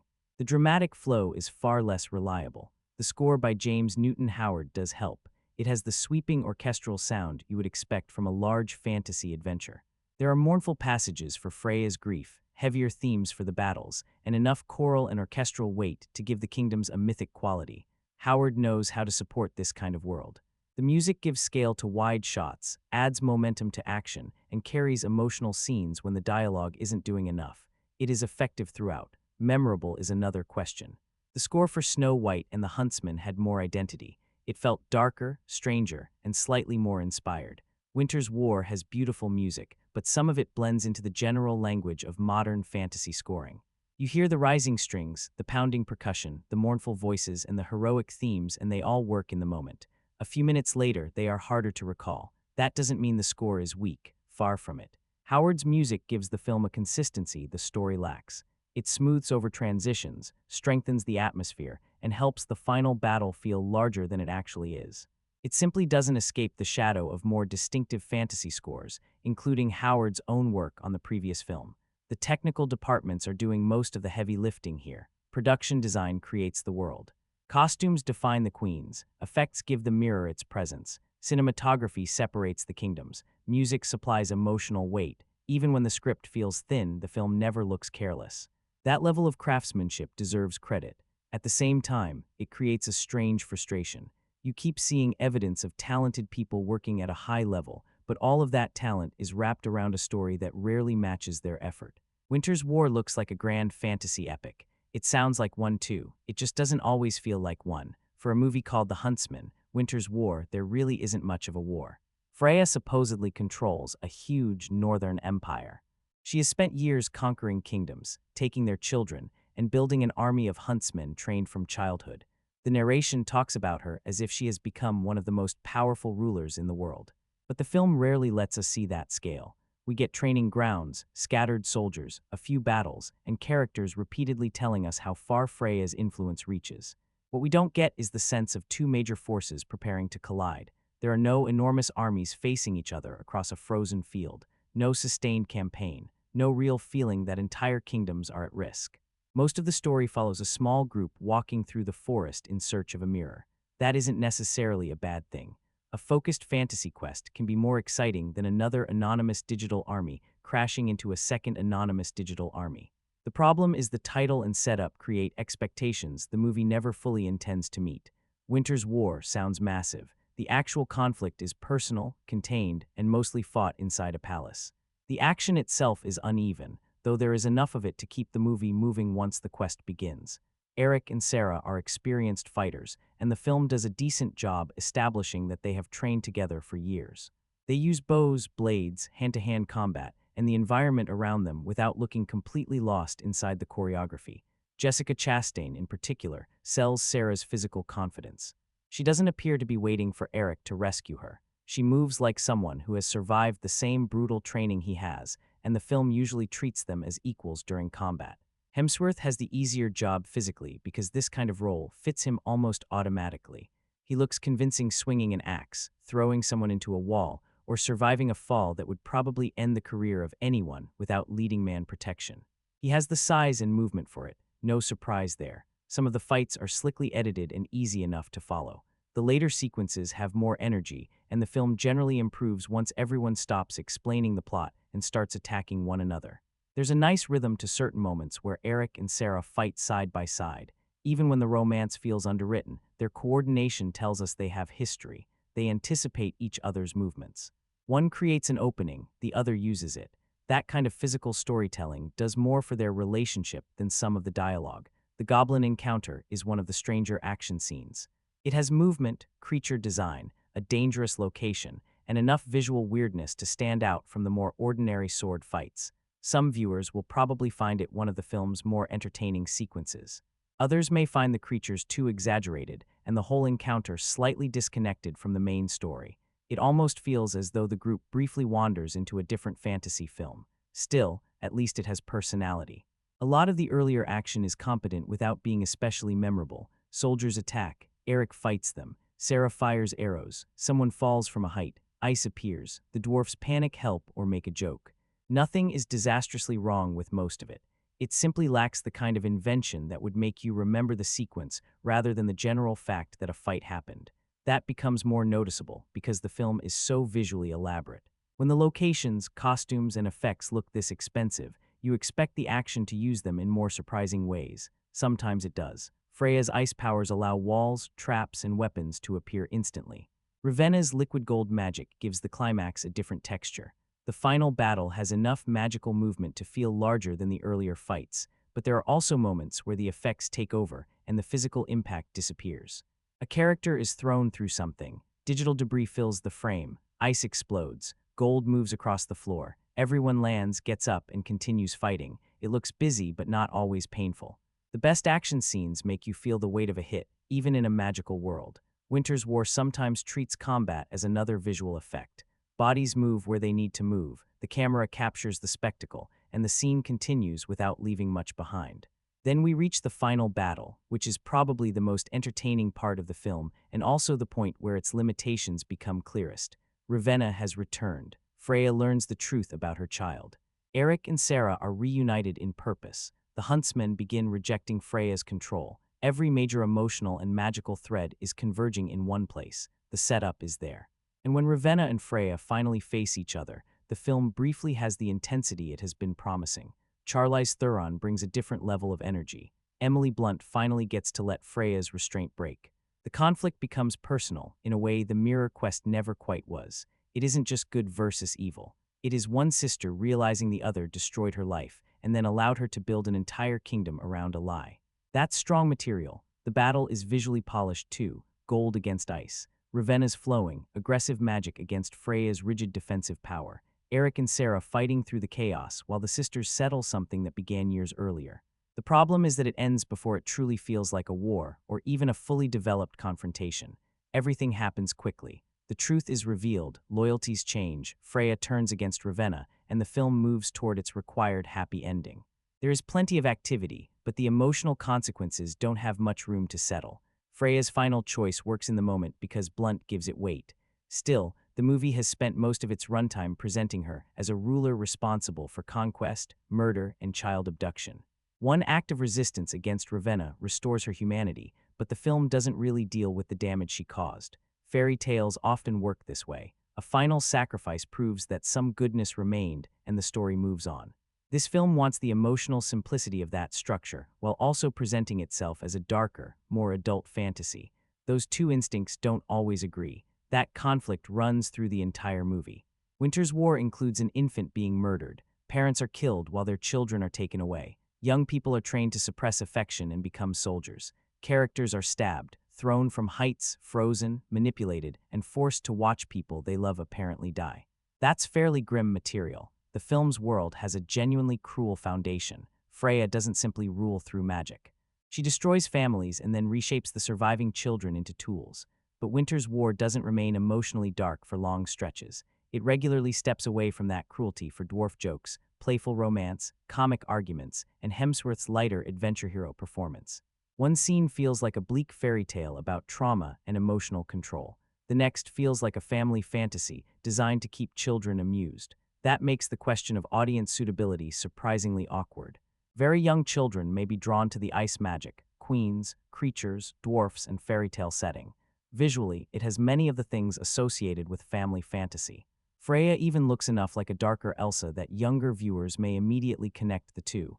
The actual content is much harsher. The death of Freya's baby is central to the story. Children are kidnapped. Parents are implied or shown to be murdered.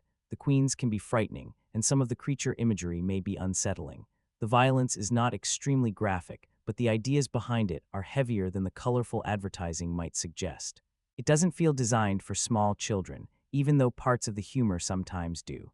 Older children and teenagers may handle it without much trouble, especially if they were comfortable with the first film. The violence is mostly fantasy-based, and the darker events are not presented with realistic gore. Still, parents expecting something close to Frozen because of the Ice Queen imagery may be caught off guard. For adults, the opposite problem appears. The darker material suggests a more mature fantasy, but the screenplay often treats its themes in broad, simple terms. Love is good. Emotional isolation is bad. The evil queen wants power. The heroes must believe in each other. There's nothing wrong with clarity, but the film sometimes seems caught between wanting to disturb adults and reassure children. It never becomes as brutal or politically complicated as the darker fantasy properties it resembles. It also never becomes as emotionally accessible or playful as a strong family film. Maleficent found a more comfortable balance between fairy tale darkness and broad audience appeal. Winter's War keeps changing its mind. You can feel the studio trying to reach everyone. Fantasy fans get kingdoms, magic, creatures, and battles. Adults get death, betrayal, and a darker romantic story. Younger viewers get dwarfs and broad humor. Action audiences get Chris Hemsworth swinging weapons. Fans of the first film get Ravenna and the Mirror. The result is accessible, but not always tonally convincing. The film is never quite frightening enough to become a real dark fantasy experience. Never light enough to become a warm family adventure. Never large enough to deliver the war promised by the title. Never intimate enough to make the romance carry everything on its own. It lands somewhere in the middle of all of them. That middle ground is watchable, sometimes genuinely fun. The final 20 minutes contain enough movement, magic, and performance energy to leave the film on a better note than some of its earlier sections deserve. But the ending also exposes what Winter's War has been avoiding. This isn't really a story about armies. It's about two sisters, two lovers, and one enchanted mirror. The film might have been stronger if it had accepted that smaller scale instead of dressing the whole thing up like an epic conflict. Because when the final blow lands and the ice begins to settle, the movie hasn't delivered a war. It has delivered a fairly entertaining family argument with swords.